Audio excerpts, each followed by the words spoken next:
भैया रो राम राम। आप और देख रहे बुंदेली चुगली, हम है राजेंद्र त्रिवेदी। मचो का है जो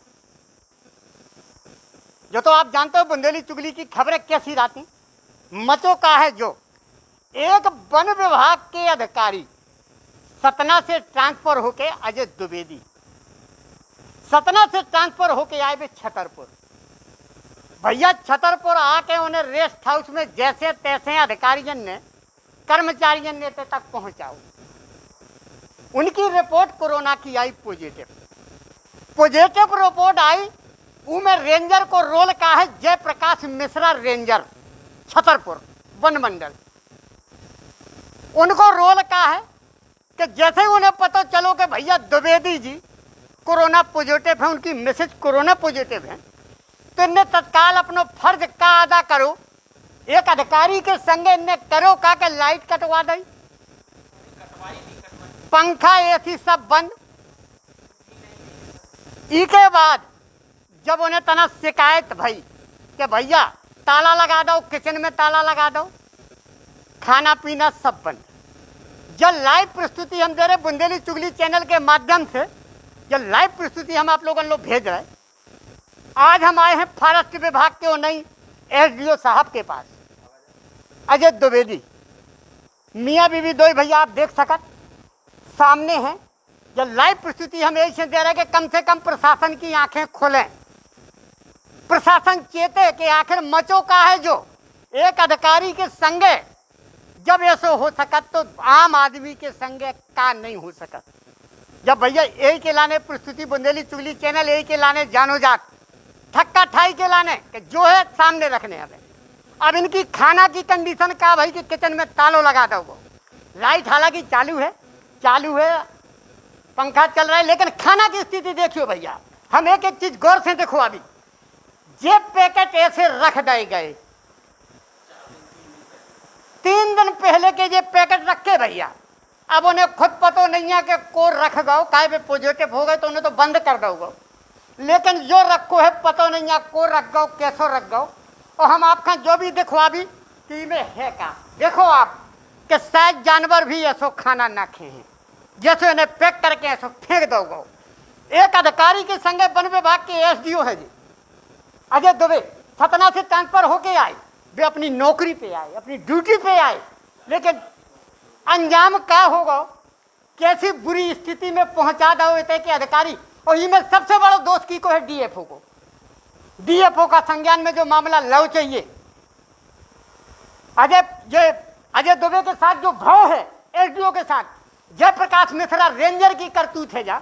आखिर कौन सी दुश्मनी हती का ऐसो हतो इनके बीच में, ऐसो का मामला हतो कि दुबे जी से ऐसो बदला इन्हें निकालने हतु। जब बुंदेली चुगली की लाइव प्रस्तुति भैया यही के लाने हम दे रहे, उनको फोन पहुंचोगे भैया हमारी क्या कंडीशन है, मियाँ बीवी हम 2 ही जने हैं, उनको देखो भी जा सकता हाल का है, 2 ही जनन को कैसी परिस्थिति में है। लेकिन वे डरे हैं, न तो कोई है न कोई देखने वालों है न पूछने वाला। जो भैया पानी धरो जाते इनके लाने, जैसे जेल में कैदी बेड़े जात, वही हाल इनको कर दो द्विवेदी इनको। ये बैठे मियाँ बीवी 2 जने, जो पानी रखो अब जो नहीं पता को पानी को धर को कैसे आ जात क्या हो जात। बाकी इनकी कंडीशन जो है भैया, इनकी कहानी नहीं की जुबानी लाइव प्रस्तुति के माध्यम से हम आप लोगों ने दिखा रहे। हालांकि उनने तारीफ करी अंजू लोधी, हम विशेष तौर पर जिक्र भी कर भी उनने, हमने फोन में जो बात भाई हमारी, तो द्विवेदी जी ने जिक्र करो है एडीएम बीबी गंगेले को, तहसीलदार अंजू लोधी नायब तहसीलदार, उनने तारीफ करी, मुक्त कंठ से तारीफ करी। और तीसरी तारीफ की करी भगवत अग्रवाल जटाशंकर होटल कि आप बताइए क्या सेवा है, आप क्या खाएंगे मैं भेजूंगा। जो फर्ज की को आज जो फर्ज आए शासन प्रशासन को, कहाँ गए जे नेता, कहाँ गए जे विधायक, कहाँ गए जे समाज सेवी। एक अधिकारी के संगे जो हो रहा कोई का पता नहीं है, कोई का जानकारी नहीं है, गलत नहीं, सबका पता है, सबका जानकारी है। निकल भी चुको, मीडिया में आ भी रहो, लेकिन भैया आवाज दबाई जा रही, आवाज दबा दी, लेकिन बुंदेली चुगली नहीं दबत। बुंदेली चुगली यही के लाने डारो जानो जान निडर निष्पक्ष निर्भीक खबर के लाने। भैया राजेंद्र त्रिवेदी को नाम आप लोगों का पता भी, हम ऐसे ही खबरें दी, बुंदेली चुगली यही खबरें लगाओ।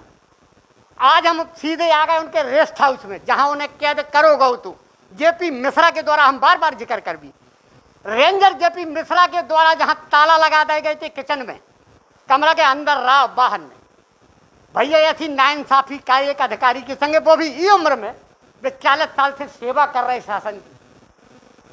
वे उनकी मिसेज बैठी, वे भी बीमार हैं, उन्हें कई बीमारी हो गई पहले की हैं, लेकिन बेचारे आज ड्यूटी निभावो, अपना फर्ज निभावे के लाने बेटे हैं। जान से बाजी लगा के भी अबे इते पे वे सब कछु अपनो समर्पण करके तन मन कि भैया हमें ड्यूटी करने, फर्ज को अंजाम देने का। वन विभाग एक विशेष विभाग का, लेकिन जेपी मिश्रा से आखिर हम बार बार सवाल कर भी, अब अगर मौका मिले तो हम डीएफओ से मिल भी, डीएफओ से भी हम जो सवाल कर भी कि आखिर ऐसो भाव का है, मचो का है जो। अब भैया उनकी कहानी अजय द्विवेदी जी एसडीओ वन विभाग, उनकी कहानी उन्हीं की जुबानी हम आपका सुनवा रहे लाइव प्रस्तुति के माध्यम से। आप सभी जन देखो सुनो सर, आपके साथ का भाव, कैसो भाव, कब आए हो आप, रिलीफ कब भाई तो कब ज्वाइन करो, का भाव आपके साथ? मेरा नाम अजय दुबे है। मैं सतना में डिप्टी एमडी तेंदुपत्ता में था 3 साल से। मेरा ट्रांसफ़र फरवरी में हुआ था और मेरे सेवा काल को 1 वर्ष बचा हुआ है सेवानिवृत्ति को। साढ़े 40 साल की मेरी सेवा पूरी हो चुकी है और जब मेरा स्थानांतरण हो गया तो मैं उमरिया पेशी में गया हुआ था किसी कारण से बयान देने के लिए। उसी समय मुझको सतना से भार मुक्त कर दिया गया बिना प्रभार दिलाए। मेरी पत्नी की तबीयत चूँकि भोपाल में कुछ गड़बड़ हुई थी, मेरी बिटिया भोपाल में रहती है, कोचिंग करती है, तो मेरी पत्नी भी वहीं पर थी, तो मैं उमरिया प्रवास में था। उसी समय मुझको जानकारी मिली कि मेरे पत्नी की तबीयत गड़बड़ है, तो मैं भोपाल चला गया। मेरी भोपाल से रेस्ट हाउस में रुका था।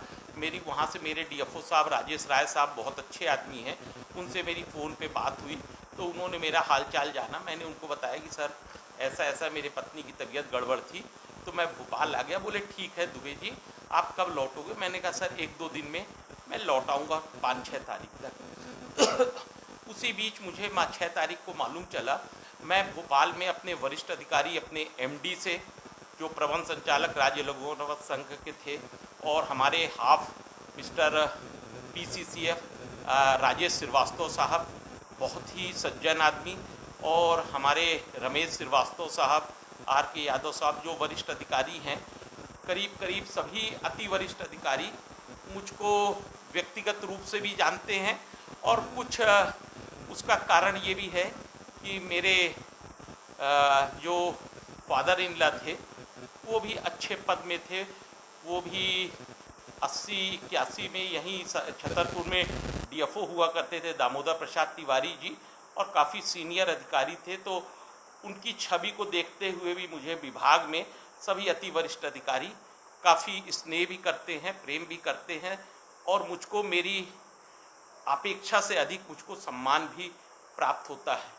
और मेरे पिता भी अच्छे पद में थे, सेल टैक्स में एडिशनल कमिश्नर थे, और मैं अपने पिता और अपने फादर इन लॉ की छवि को दृष्टिगत रखते हुए मैंने भी अपने पूर्ण सेवा काल में प्रयास यही किया कि मैंने ईमानदारी से और कर्तव्य निष्ठा के साथ मैंने अपनी पूरी नौकरी की।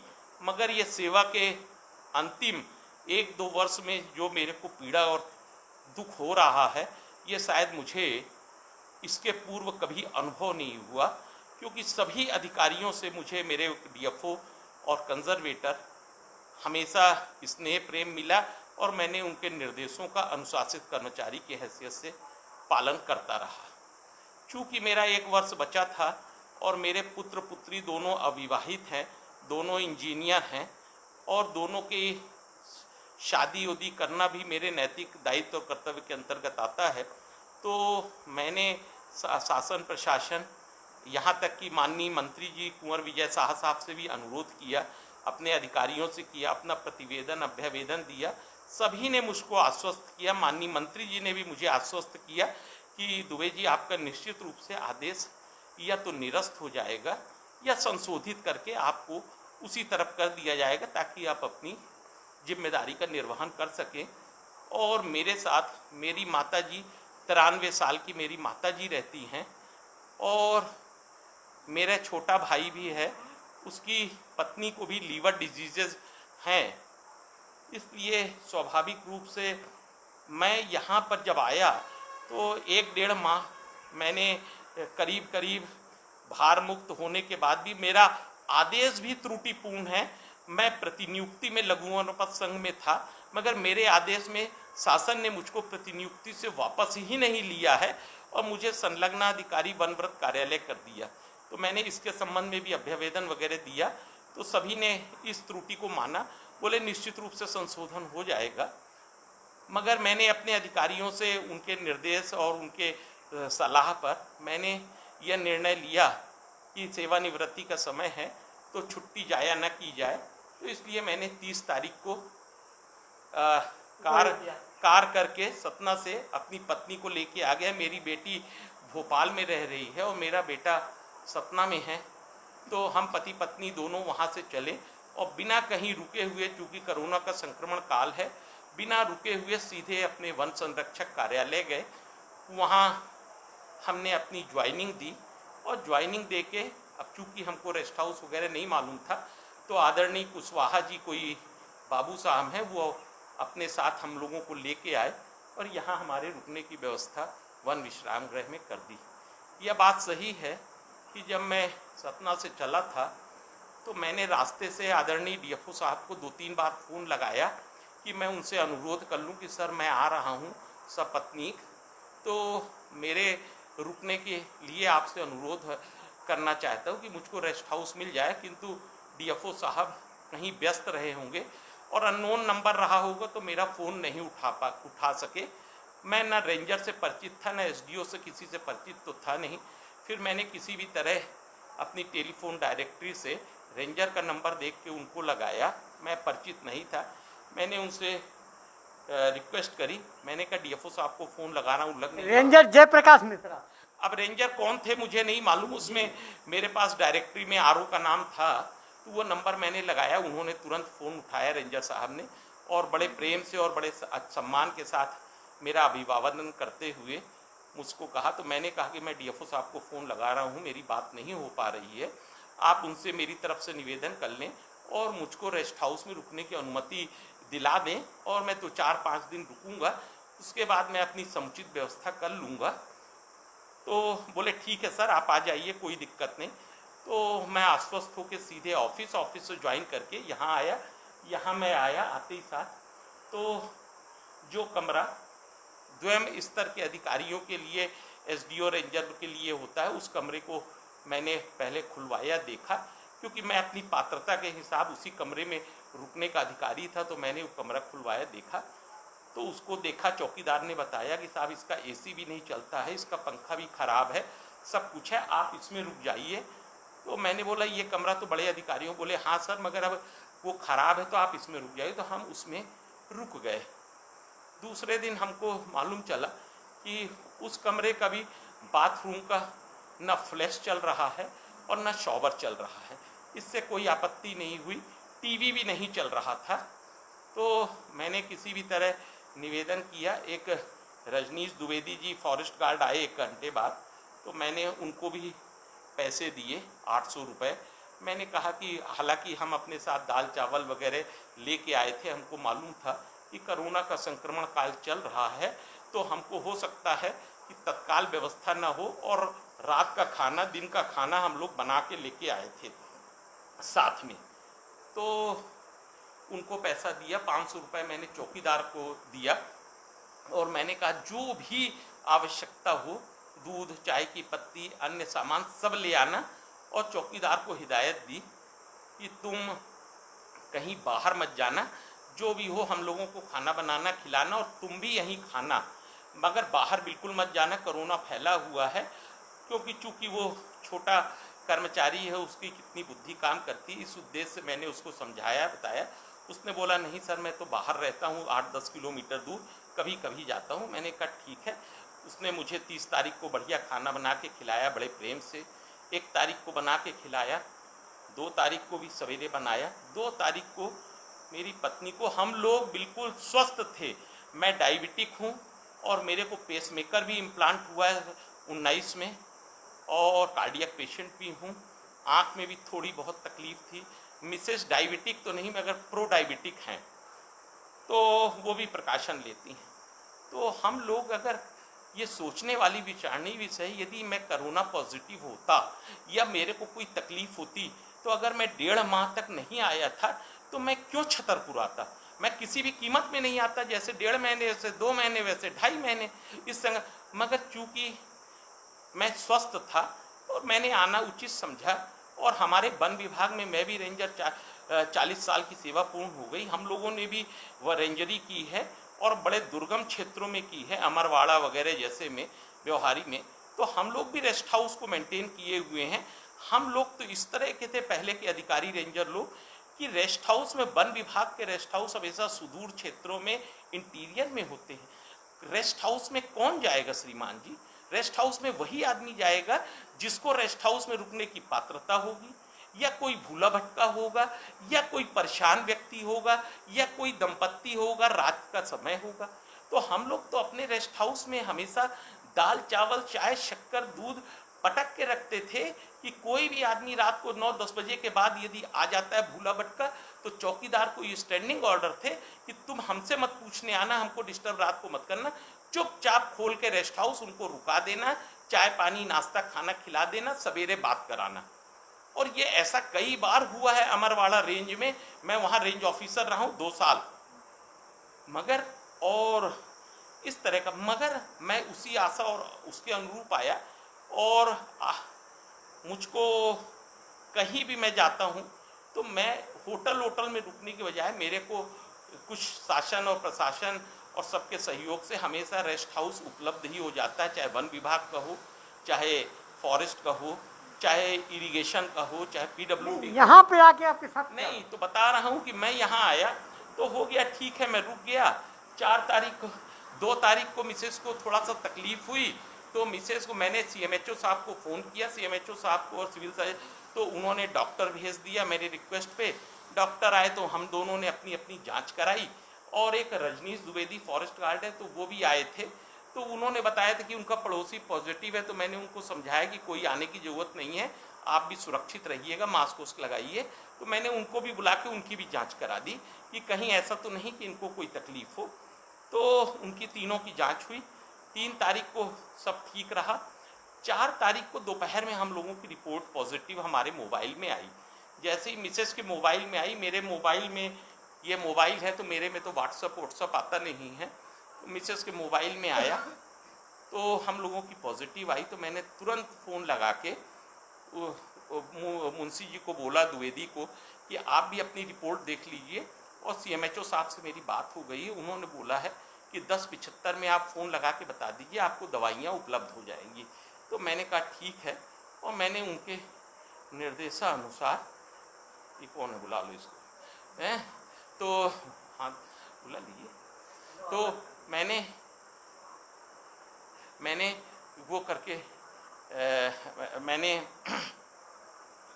क्या बोल रहा था, सर आपने जैसे वो आए आपकी, हाँ, तो रिपोर्ट तो हमने उनको फ़ोन कर, तो 15 मिनट आधे घंटे के अंदर पता नहीं किसने किसको कैसे क्या।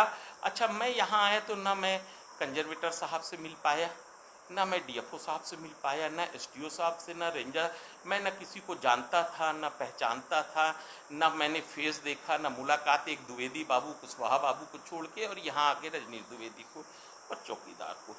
तो मेरा किसी से आंतरिक कलह दुश्मनी होने का प्रश्न ही नहीं उठता है।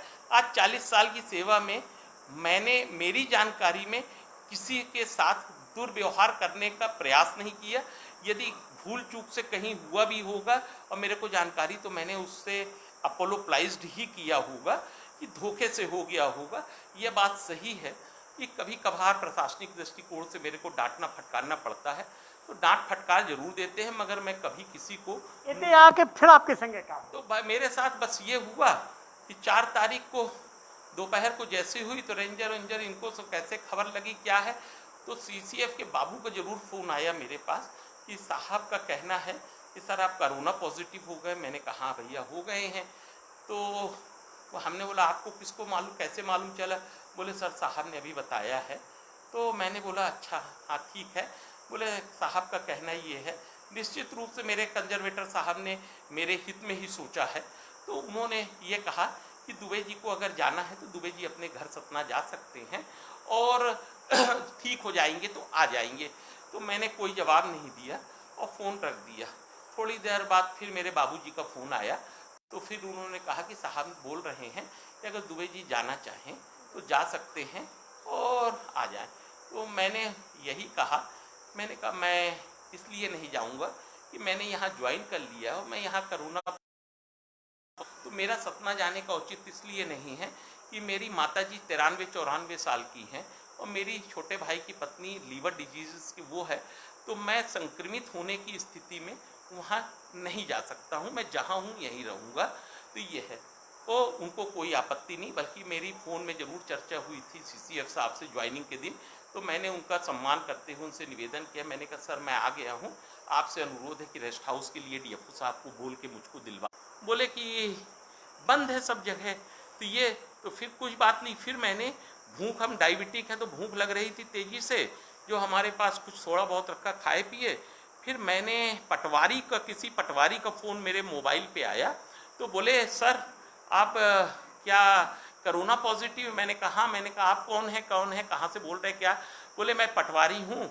तो मैंने कहा आप अपने SDM का नंबर दे दीजिए, तहसीलदार। बोले सर मेरे पास नहीं है। तो मैंने कहा आप पटवारी जी कैसे जो आपके पास नंबर, आप कहीं से भी पता करके मुझको नंबर दीजिए, फिर मैं आपको सब जानकारी देता हूँ। उन्होंने मैडम अंजू लोधी का नंबर दिया। बोले नायब तहसीलदार हैं। तो यहाँ हमारे यहाँ कोई चौकीदार नहीं, रात को खाना। फिर मिश्रा जी का मामला क्या है? तो सुन लीजिए ना, अंजू लोधी जी को मैंने फ़ोन किया। मैंने कहा मैडम ऐसा ऐसा हम लोग यहाँ फॉरेस्ट रेस्ट हाउस में रुके हैं और ताला वाला किचन का बंद हो गया, हम लोग भूखे हैं, हम लोगों को भोजन की आवश्यकता है। तो उन्होंने बोला सर मैं अभी व्यवस्था करती हूँ। और उनसे मैं कोई परिचित नहीं था, मगर उनका व्यवहार मुझको इतना अच्छा हृदय स्पर्शी रहा। अंजू लोधी नायब तहसीलदार का। तो उन्होंने तत्काल किसी को फ़ोन किया और बोला कि आपको अभी फ़ोन आएगा। तो मेरे पास 10 मिनट बाद भागवत अग्रवाल जी का फ़ोन आया। तो बोले सर आप क्या खाना खाएंगे क्या? तो मैंने कहा भैया बहुत तेज़ भूख लगी है, आप खाना पूछ रहे हैं, आप तो कुछ भी भेज दीजिए खा लूँगा। उन्होंने नहीं सर ऐसा है। तो उन्होंने मेरे को खाना, उन्होंने दाल चावल रोटी सब्जी। अब आपकी विभाग से क्या शिकायत है? विभाग से आपका क्या है? मैं विभाग से अब शिकायत क्या है, अब ये ऐसा है कि खाना भेजा, उसके बाद दूसरे दिन फिर उन्होंने पूछा खाना भेजा, तो खाना भेजते रहे। 2-3 दिन के बाद मेरी गंगेले साहब से बात हुई। बोले दुबे जी मैं ये हूँ, आपको मदद की। मैंने कहा नहीं सर आपकी आवश्यकता नहीं है, अंजू जी मेरी मदद कर दिए। अब जब मैं यहाँ पर, हमको एक दिन शायद 6 तारीख है या 7 तारीख की, ऊपर पानी रहा होगा तो वो बाथरूम का पानी भी ख़त्म हो गया और पीने का पानी जो हम लोगों के बॉटल में था वो भी ख़त्म हो गया। तो थोड़ा परेशान हुए। तो मैंने SDO का नंबर लगाया तो परमार जी ने उठाया। तो मैंने बताया, मैंने कहा साहब हमारे रेस्ट हाउस में कि उसमें ना पानी हमारे पास पीने का ना उसमें। तो उन्होंने बोला अब भी मैं व्यवस्था कराता हूँ। तो उन्होंने बोला कि साहब आप बाहर रख दीजिए। तो फिर उन्होंने कैसे व्यवस्था कराई, तो पानी वानी बाथरूम में आ गया। पीने का पानी का उन्होंने ये कंटेनर फिर भिजवाया, वो बाहर रख गया। दोपहर में कौन रख गया नहीं ये भी नहीं मालूम, फिर मैसेज ने उठा के अंदर रख दिया। खाना कौन रखो जो भी नहीं मालूम। इसके बाद बता रहा हूँ कि 8 तारीख को जब मेरे धैर्य की परीक्षा पराकाष्ठा हो गई और मेरी व्यवस्था खाने की अंजू लोधी जी करती रहीं, गंगेले साहब प्रशासन का सहयोग मिला, CMHO का मिला, मगर हमारे विभाग का कोई भी न छोटा न बड़ा कर्मचारी इस तरह कि मैं कोरोना हो गया तो क्या कैंपस के बाहर क्या कोरोना, पूरा कैंपस कोरोना स्थित हो गया, कोई बाहर दूर से भी बात करने का, फ़ोन करने का किसी ने वो नहीं किया। चौकीदार बहुत अच्छे थे, मनीराम जी खाना बनाए। 4 तारीख को कोई बारेलाल चौकीदार है वो आए थे। तो 3-4 दिन से कोई रेस्ट हाउस में साफ़ सफाई नहीं थी। तो मैंने अपने ही संरक्षण में तो सवेरे के टाइम पूरा कमरा और रेस्ट हाउस धुलवाया था। और बारेलाल जी वो शाम से ऐसा व्यवहार बदल गया, कोई चौकीदार कुछ नहीं। फिर जब उनको मैंने बताया तो उन्होंने बोला कि SDO साहब ने कि रेंजर साहब बोल रहे हैं या कोई बोल रहा है, कौन सही क्या सही, कि आप कोरोना पॉजिटिव है तो कोई नहीं जाएगा और कोई खाना नहीं बनाएगा, कोई ये नहीं करेगा, कोई वो नहीं करेगा। तो मैंने कहा मेरे को कोई आवश्यकता नहीं है। ताला किचन में कीने लगो। किचन में ताला मुझको कुछ नहीं मालूम कौन है। 4 तारीख को दूसरे दिन श्रीमती जी ने हमारे 5 या 6 तारीख को देखा तो खिड़की से खोल के कमरे के अंदर खिड़की देखा तो वहाँ से ताला बंद दिखा। तो फिर ये यहाँ का ये ड्राइंग रूम है, तो ये ड्राइंग रूम से खोल के अंदर गए तो वो पीछे से भी दरवाजा बंद था। तो हम लोग इधर अंदर थे और पीछे से भी कोई दरवाजा, तो मिसेज ने देखा सुना तो बोला ताला बंद है, ये है, तो जैसा भी हो। और फिर उसके बाद हमको कोई मतलब ही नहीं, जब हमको भोजन दोनों टाइम मिल रहा था। ये बात सही है कि 4, 5, 6, 7, 8 हमको चाय नहीं मिली। हम लोग बिना चाय के रहे, बिना दूध के रहे, कुछ रहे। वो तो 8 तारीख को जब पराकाष्ठा हो गई और मेरे सहनशीलता के बाहर हो गई तो हमारे प्रिंसिपल सेक्रेटरी अशोक वर्णमाल जी हैं, बहुत सज्जन, बहुत अच्छे अधिकारी और सुलझे हुए अधिकारी हैं, और मैं उनके नाम से और उनसे परिचित था। तो मैंने किसी भी तरह साहस जुटा के सीधे उनको फ़ोन पे बात किया। उन्होंने मेरे को बहुत अच्छा रिस्पांस दिया और बड़े प्रेम से उन्होंने मुझे समझाया। अब आप का चाहत शासन के नहीं, तो उन्होंने प्रेम से समझाया, सब कुछ उन्होंने व्यवस्था बनाई। उसके बाद एसडीओ साहब ने मुझको बोला कि फ़ोन आया, बोले कि आपका किचन खुल जाएगा। मैंने कहा ठीक है, खुल भी जाएगा तो खाना कौन बनाएगा? मेरी मिसेज भी कोरोना पॉजिटिव, मैं भी हूँ, तो सामान तो मेरा जरूर निश्चित रूप से रखा होगा। 1,500-2 हज़ार रुपये मैंने दिए, सब सामान रखा होगा मेरा, तो खाना कौन बनाएगा जब मिसेज भी है? तो खुल भी जाएगा तो मेरे किस काम का? और मेरी अब व्यवस्था तो हो गई, आज 4 तारीख से 8 तारीख हो गई, अब खुलेगा तो क्या क्या 4 दिन से मैं भूखा थोड़ी ना हूँ, मेरी व्यवस्था तो हो गई है, मगर सहयोग मुझको विभाग का कुछ नहीं मिला है। तो बोले कि ठीक है। तब उन्होंने मुझको जानकारी दी, क्या सही क्या गलत ये तो एसडीओ साहब ही बताएंगे और रेंजर साहब बताएंगे और सीसीएफ बताएंगे, कि उन्होंने सीसीएफ साहब का निर्देश था कि किचन खोल दिया जाए, तो उन्होंने रेंजर साहब को मैसेज दिया कि किचन खोल दीजिए, तो उन्होंने किचन खोलने से इनकार कर दिया। तो एसडीओ साहब ने बोला कि सीसीएफ साहब का निर्देश है खोल दीजिए, तो बोले कि किचन नहीं खोलेंगे, कोई चौकीदार जाए कि काम नहीं करना चाहता। और जो यहाँ चौकीदार था, उस चौकीदार की भी मेरी जानकारी के अनुसार और लोगों के बताया कि उसकी भी ड्यूटी यहाँ से बदल के अन्यत्र ऑफिस में लगा दी गई अथवा अपने घर में लगा ली गई, नहीं मालूम मुझे कि कहाँ लगा, मगर कोई चौकीदार यहाँ नहीं रहता था और कोई नहीं दिखता था। पीछे से हम लोग देखते भी थे तो ताला हमेशा बंद दिखता था। तो उसके बाद जब कहा गया तो उन्होंने कहा कि खोल नहीं रहे हैं, तो एसडीओ साहब ने बोला कि आप सीसीएफ साहब से बात कर लीजिए रेंजर को। तो रेंजर ने बोला कि मैं क्यों करूं, आपसे बोला है तो आप बात करिए। अब क्या सही क्या गलत ये रेंजर, एसडीओ और सीसीएफ ही जानेंगे। अब आपकी शिकायत का है, आपका इसके बाद मुझको क्या कहना, मैंने 8 तारीख को अपने जो विभाग के प्रमुख सचिव हैं, जब उनको मैंने संज्ञान में ला दिया है, तो अब मैं नहीं समझता कि मुझको किसी से कोई शिकायत या शिकवा है। मेरे इतने अति वरिष्ठ आईएएस अधिकारी हैं जो प्रमुख हैं, उनको जो उचित लगेगा, जो वो लगेगा वो करेगा। मैं कभी नहीं चाहता किसी का नुकसान हो, कोई हो, मगर मैं ये भी नहीं चाहता हूँ कि वन विभाग एक ऐसा विभाग है जो सभी विभागों का सहयोग करता है और उसके अधिकारी को ही यदि ये, तो क्या मानवता का प्रदर्शन होगा इस कोरोना काल में। जैसा मैं तो इंदौर में पिछले साल 3 महीने लॉकडाउन में फंसा था और नौरतन बाग फॉरेस्ट रेस्ट हाउस में था, वहाँ सीसीएफ नीनामा साहब, मिस्टर टी के सूलिया जी इतनी मेरी मदद करते थे, सब कुछ है। मैं तो वहाँ की व्यवस्था कैंपस की बनाता। अब भैया जो है द्विवेदी जी की शिकायत सीधी सीधी है, केवल अपने विभाग से है, बाकी होने कोई से नहीं है, लेकिन विभाग का जो उत्तरदायित्व निभाओ चाहिए, आओ चाहिए। मैडम आप कुछ मेरा ये कहना है कि मेरे साथ गलत हुआ तो हुआ, मगर भविष्य में ऐसा किसी अधिकारी के साथ व्यवहार न हो। मेरे को तो निश्चित रूप से शासन प्रशासन, मैं जहाँ भी रहा हूँ, सतना में भी था तो वहाँ भी मेरे जो पहले के कलेक्टर सत्येंद्र सिंह साहब थे, मुझे व्यक्तिगत जानते थे। वहाँ की एडीएम वर्तमान विमलेश सिंह जी, पहले आजकल टीकमगढ़ में हैं, वो मिस्टर एसडीएम संस्कृति शर्मा जी, सब मुझे जानते हैं। आपको संदेश का है, आप क्या कहना चाहते हैं? हमारा बस ये संदेश है, कोरोना काल में हम एक दूसरे के लिए मदद करें, और इसको ये अछूत की बीमारी नहीं है, वायरल जरूर फैलता है, मगर इससे बचते हुए हम लोगों की मदद कर सकते हैं। कोई व्यक्ति कोरोना पॉजिटिव हो तो खुद ही परेशान हो, दुखी है। जो व्यवहार तो जिंदगी भर याद रहे छतरपुर को कि छतरपुर में हमारे संगे ऐसा व्यवहार बहुत। बिल्कुल, ये तो ज़रूर याद रहेगा, मगर आगे लोगों को ऐसा व्यवहार ना मिले, हम ऐसी ही कामना करते हैं और ऐसा विश्वास है हमारा कि लोग इसको सुन के कम से कम ऐसा व्यवहार नहीं करें।